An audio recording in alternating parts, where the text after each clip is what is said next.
Economics जैसे subject के अंदर अगर आप 11th क्लास के स्टूडेंट हैं, कॉलेज गोइंग स्टूडेंट में ग्रेजुएशन कर रहे हैं, पोस्ट ग्रेजुएशन है, या फिर आप कॉम्पिटिटिव एग्जाम की प्रिपरेशन कर रहे हैं और इकोनॉमिक्स अगर आपको प्रॉब्लम दे रही है, उसका सोल्यूशन लाने के लिए हमने अपने चैनल के अंदर इकोनॉमिक्स की एक सीरीज़ शुरू कर दी है, जिसके पिछले 2 वीडियोस में हमने बात करी ख़ास इकोनॉमिक्स के मीनिंग के बारे में, साथ ही इकोनॉमिक्स की ब्रांचेस के बारे में भी हमने बात कर रखी है, जिसमें मैक्रो इकोनॉमिक्स और साथ में माइक्रो इकोनॉमिक्स की चर्चा हमने पिछले वीडियो में की है। दोनों ही वीडियोस के लिंक आपको डिस्क्रिप्शन में मिल जाएंगे। साथ ही आप आई बटन पर भी सेपरेटली लिंक को क्लिक करके भी आप उन वीडियोस तक पहुंच सकते हैं। हेलो स्टूडेंट्स कम फ्रेंड्स, मैं शिवम द्विवेदी स्वागत करता हूं अपने YouTube channel Shivam Dwivedi motivational speaker पर। आज की इस वीडियो में खास हम बात करने जा रहे हैं central problems of an economy. Economy के अंदर खास तौर से उसकी सेंट्रल प्रॉब्लम्स क्या आती हैं, क्या उसकी दिक्कतें सामने खड़ी होती हैं, उसके बारे में बात कर रहे हैं। इकोनॉमी की सेंट्रल प्रॉब्लम्स के अंदर सबसे पहले मेन रीजंस के बारे में अगर हम बात करें तो पहली प्रॉब्लम आती है स्कार्सिटी को लेकर के। देखिए, एक चीज़ अच्छे से समझ लीजिए, इकोनॉमी शब्द का जन्म ही स्कार्सिटी की वजह से हुआ है। अगर स्कार्सिटी वर्ड नहीं बनता या स्कार्सिटी जैसी कोई चीज़ नहीं होती तो इकोनॉमी जैसी कोई चीज़ सामने कभी नहीं आती। उसकी वजह मैं आपको बताता हूँ। स्कार्सिटी का मतलब है लिमिटेड रिसोर्सेज, यानी आपके पास सोर्स लिमिटेड हैं। किसी भी चीज़ को इस्तेमाल में लाने के सोर्सेज आपके पास बहुत ही लिमिटेड हैं। अगर आप एक सैलरीड पर्सन हैं, आपको सिर्फ सैलरी मिलती है घर का खर्चा चलाने के लिए, तो आपको उसी लिमिटेड फंड के अंदर ही अपने सारे खर्चों को मैनेज करना होगा। दूसरी इंपॉर्टेंट बात है अनलिमिटेड एंड्स हैं। अब ये सारी दिक्कतें तो आती हैं, स्कार्सिटी की प्रॉब्लम भी आ रही है, लेकिन स्कार्सिटी के अंदर डिमांड्स भी बहुत ज़्यादा हैं, यानी लिमिटेड रिसोर्स और ज़रूरत काफ़ी ज़्यादा है। इन दोनों चीज़ों का ही मिक्सचर इकोनॉमी की प्रॉब्लम को और ज़्यादा कॉम्प्लेक्स बना देता है।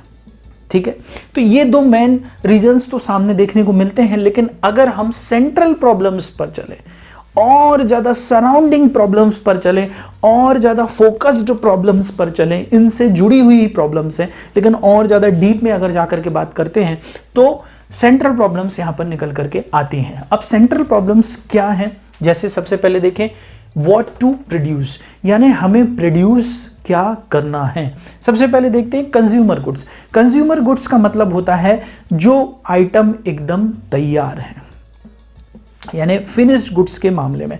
देखिए, आपको इस बात को समझना पड़ेगा कि जब भी कभी कोई गुड्स बनता है तो वो 3 स्टेप से गुजर करके ही बनता है। जैसे सबसे पहले आप देखें, गुड्स बनने की जो प्रोसेस होती है, सबसे पहले हमें रॉ मटेरियल चाहिए।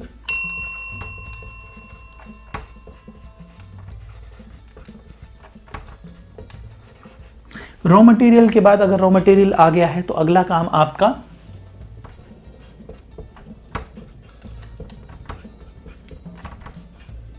WIP यानी वर्क इन प्रोग्रेस होगा।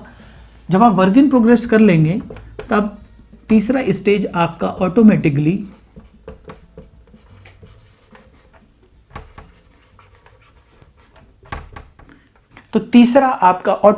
फिनिश्ड गुड्स बन जाएगा। अभी फिनिश्ड गुड्स जो है वो कंज्यूमर गुड्स है और प्रोड्यूसर गुड्स जो है वो रॉ मटेरियल है। कैसे, मैं आपको थोड़ा सा समझाता हूं, आपको अच्छे से पिक्चर क्लियर होगी। देखिए, अगर आप एक इंडिविजुअल हैं और आपको स्वीट्स यानी मिठाई खाने की आदत है, तो आप सबसे पहले मिठाई की दुकान जाते हैं और वहाँ से जाकर के मिठाई परचेज़ करते हैं।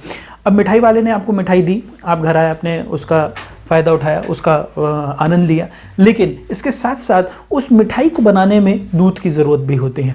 अगर हम देखें तो कंज्यूमर गुड्स, आपको मिठाई की ज़रूरत है और कोई भी व्यक्ति आपको उसकी जगह मिल्क प्रोवाइड कर रहा है, तो आप उस समय उससे मिल्क नहीं लेंगे, बल्कि आपको मिठाई चाहिए, यानी आपको स्वीट्स चाहिए। दूसरी तरफ यह है कि प्रोड्यूसर, जो उस मिठाई को बनाने वाला व्यक्ति है, उसे मिल्क की ज़रूरत पड़ेगी।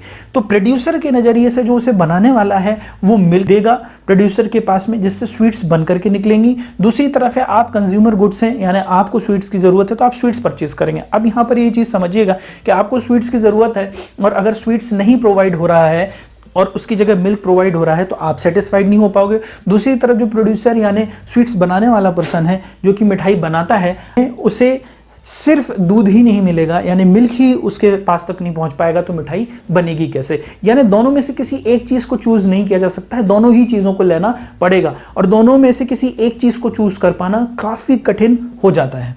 दूसरी स्टेप पर अगर हम आए तो how to produce.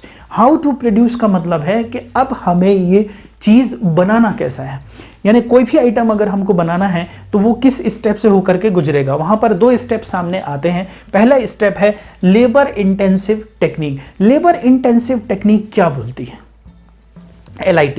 LIT technique आपको ये बताती है कि अगर आप अपने यहां काम कराएं तो वर्कर से काम करवाएं, आप मशीनों का उपयोग थोड़ा सा कम करें। जितने ज़्यादा वर्कर होंगे उतना बेनिफिशियल होगा, टाइम टू टाइम आकर के आपके पास में काम करेंगे और आपको बेहतरीन फायदा होगा। मैं इसके अगले पॉइंट को भी बताऊंगा, फिर दोनों कंपैरिजन करेंगे। दूसरा है capital intensive technique. Capital intensive technique के अंदर मैकेनाइजेशन वाली बात है, यानी मशीन से काम कराने वाली बात है। अब लोगों की जरूरत नहीं है, सिर्फ मशीन चलाने वाले लोगों की जरूरत है। ध्यान से समझिएगा, ऐसे लोगों की जरूरत नहीं है जो अनस्किल्ड हैं, और ढेर सारे लोगों की जरूरत नहीं है, सिर्फ स्किल्ड पर्सन की जरूरत है, जैसे मशीन चलाते हुए आता हो, साथ में उसमें लिमिटेड लोगों में यह काम हो जाएगा। अब देखिए, लेबर इंटेंसिव टेक्निक और कैपिटल इंटेंसिव टेक्निक में कॉन्ट्रडिक्शन कहां पर होता है। लेबर इंटेंसिव टेक्निक के अंदर लेबर आता है, टाइम टू टाइम वर्क करता है, टाइम टू टाइम वर्क करने के बाद आपको गुड्स प्रोड्यूस करके प्रोवाइड करता है, आपको यानी कि एक बिजनेसमैन को। दूसरी तरफ वही बिजनेसमैन अगर मशीन से काम करवाता है तो मशीन को अपने अकॉर्डिंग फिक्स किया जा सकता है, वो भी अपने अकॉर्डिंग फिक्स हो जाता है, लेकिन उसे चलाने के लिए कुछ लिमिटेड लोगों की जरूरत है। अब यहाँ कॉन्ट्रडिक्शन किस चीज का आता है? अगर लेबर काम करेगा तो हो सकता है कि प्रोडक्शन कुछ कम हो, ठीक है, प्रोडक्शन कुछ कम हो, वो टाइम टू टाइम आएंगे चले जाएंगे, लेबर नहीं है तो आपका काम बंद हो गया। दूसरी तरफ अगर आप देखें कैपिटल इंटेंसिव टेक्निक में, अगर आपने मशीन परचेज की, मशीन खराब हो गई तो आपका काम बंद है। हो सकता है लोग होते तो वो काम चलता रहता आपका, लेकिन मशीन ही खराब हो गई है तो आपका काम बंद हो गया है। मशीन के मेंटेनेंस का खर्चा है। दूसरी तरफ एक ही व्यक्ति, दो व्यक्ति, तीन व्यक्ति, चार व्यक्ति ही चलाने वाले हैं, अगर वो नहीं आए तो उस दिन आपकी मशीन चलेगी नहीं। तो दोनों ही तरफ अगर हम देखेंगे तो कहीं ना कहीं कुछ प्रोज एंड कॉन्स यहां पर दिखाई देते हैं। कैपिटल इंटेंसिव टेक्निक का एक और हमें यहां पर कमी देखने को मिलती है, उसमें अनएम्प्लॉयमेंट भी क्रिएट होने के चांसेस ज्यादा हैं। देखिए, मशीन से अगर आप ज्यादा काम कराएंगे, लोग अगर आपके पास में उतने नहीं होंगे तो धीरे धीरे करके मशीन आपका काम तो कर देगी, स्पीड में आपको प्रोडक्ट बना के तो दे देगी, लेकिन उससे मार्केट के अंदर एक अनएम्प्लॉयमेंट मैकेनाइजेशन आने की वजह से क्रिएट होगा। तो यहां दोनों के बीच में भी कॉन्ट्रडिक्शन देखने को मिलता है। From what you produce, from what you produce का मतलब यहां पर है कि किसके लिए जो हम बनाया हमने वो हम कैसे डिस्ट्रीब्यूट करने वाले हैं, यानी इसका डिस्ट्रीब्यूशन किस तौर पर होगा। मीनिंग को समझने की कोशिश करिएगा कि यहां पर आप डिस्ट्रीब्यूशन कैसे करेंगे। अब डिस्ट्रीब्यूशन के यहां पर दो पॉइंट हैं। पहला पॉइंट है पर्सनल डिस्ट्रीब्यूशन को लेकर के है। पर्सनल डिस्ट्रीब्यूशन के अंदर अगर हम बात करें तो पर्सनल डिस्ट्रीब्यूशन में यहां पर साफ साफ बताया गया है जिसकी ओनरशिप ज्यादा है उसको डिस्ट्रीब्यूशन ज्यादा होना चाहिए। माल जो भी बन करके मार्केट में आया है, जिसके पास जो ऑलरेडी बहुत अमीर है, जिसके पास बहुत सारे रिसोर्सेज ऑलरेडी हैं उसकी फैमिली को चलाने के लिए, जो रिच है उसे ज्यादा प्रोडक्ट्स मिलना चाहिए। दूसरी तरफ यहां पर है फंक्शनल डिस्ट्रीब्यूशन। फंक्शनल डिस्ट्रीब्यूशन का मतलब यहां पर है जो ज्यादा मेहनत करेगा उसे प्रोडक्ट ज्यादा मिलेगा।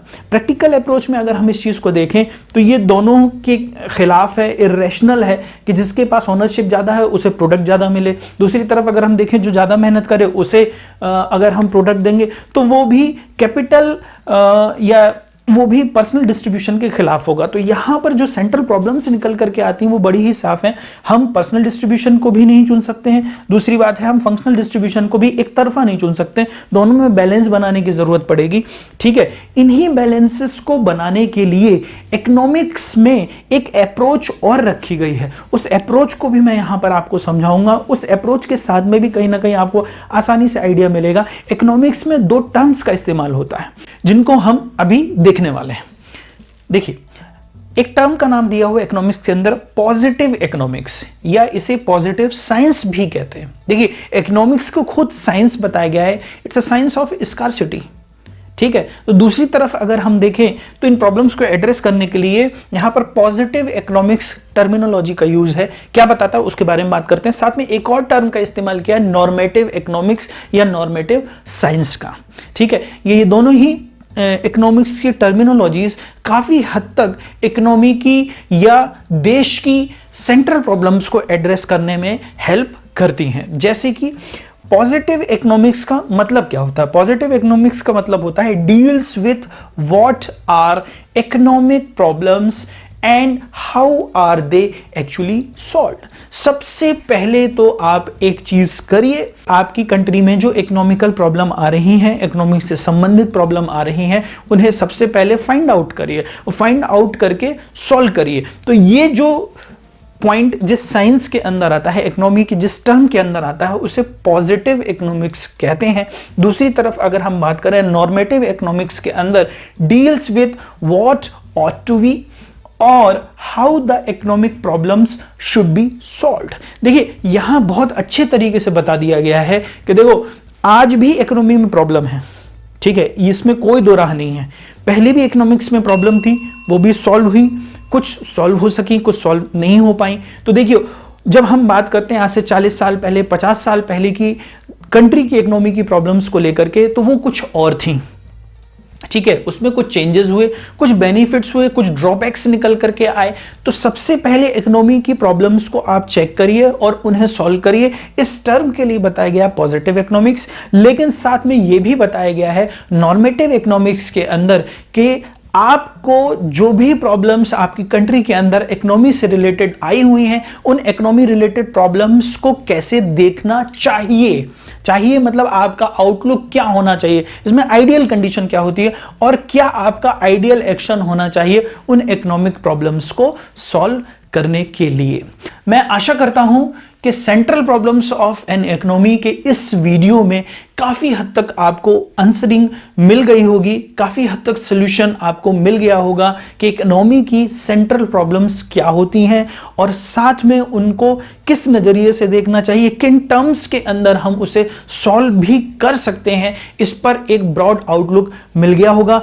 मैं इस वीडियो के अंदर आपसे सिर्फ एक ही क्वेश्चन करना चाहूंगा कि आपको इकोनॉमी की इन प्रॉब्लम्स में से पर्सनल लेवल पर सबसे बड़ी कौन सी प्रॉब्लम लगती है जो इकोनॉमी की बिगेस्ट प्रॉब्लम हो सकती है। आपको अगर ये वीडियो अच्छा लगा हो तो वीडियो को लाइक करें, वीडियो को ज्यादा से ज्यादा शेयर करें। चैनल पर पहली बार आए हैं तो हमारे channel Shivam Dwivedi motivational speaker को सब्सक्राइब करना बिल्कुल भी ना भूलें। हम बहुत ही जल्दी मिलेंगे ऐसे ही एक नए और नॉलेजेबल वीडियो के अंदर। तब तक अपना ख्याल रखें। Thank you so much.